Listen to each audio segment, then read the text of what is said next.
దేవుని వాక్యం సెలవిస్తుంది, ఎవడు కూడా తన కోసమే తాను బ్రతకడు. ఎవడు తన కోసం నా కోసం నేను ఒక్కడే బ్రతుకుతానా? బ్రతకను. నా వెనకాల నా భార్య ఉంది, మా తమ్ముళ్ళు ఉన్నారు, మా నాన్న ఉన్నాడు, మా కుటుంబం ఉంది. ఈ కుటుంబాలన్నిటి కోసం నేనేం చేయాలా? నా దగ్గర ఉన్నప్పుడు ధారాళంగా పెట్టాలా? ఎవడు నా కోసం నేను బ్రతికితే అందులో తృప్తి ఏముంది? అందులో సంతోషం ఏముంది? నీ సహోదరుల కోసం బ్రతుకు, నీ భార్య కోసం బ్రతుకు, నీ బిడ్డల కోసం బ్రతుకు, ఈ వ్యవస్థల్లో నీ స్నేహితుల కోసం బ్రతుకు, నీ తండ్రి స్నేహితుల కోసం కూడా బ్రతుకు.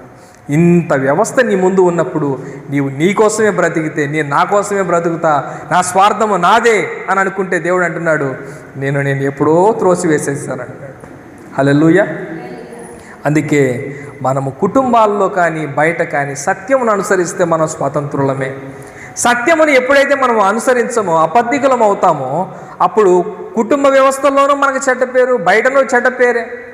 మా ఫ్రెండ్ ఒకడు ఉన్నాడు, వాడి గురించి చెప్పాలా. అతడు ఈ గ్రిల్ వర్క్షాప్ పెట్టుకొని ఉన్నాడు.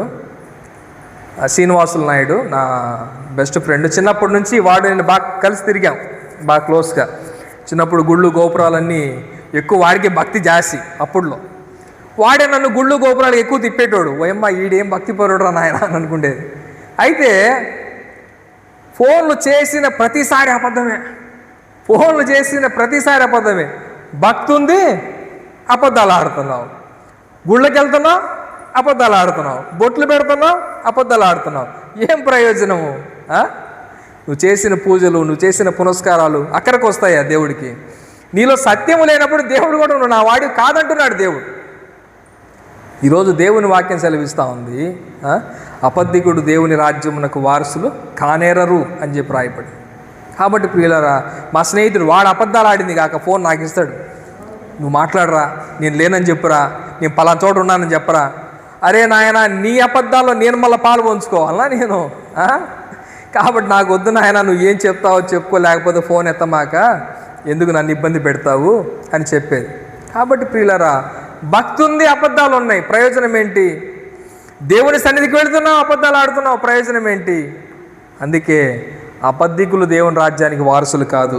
మనం అబద్ధికులుగా ఉండకూడదు, అలాగే మనం పాపాన్ని కప్పుకొనకూడదు అని చెప్పి కూడా దేవుని వాక్యం సెలవిస్తూ ఉంది. ఇంకా ఏమంటున్నాడు?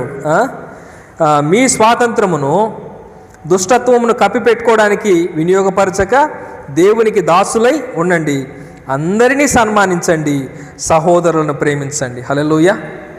అందరినీ సన్మానించండి కదా. దేవుడు అందరినీ ప్రేమించాడు. దేవుడు మనుషులందరి కోసం తన ప్రాణం పెట్టాడు.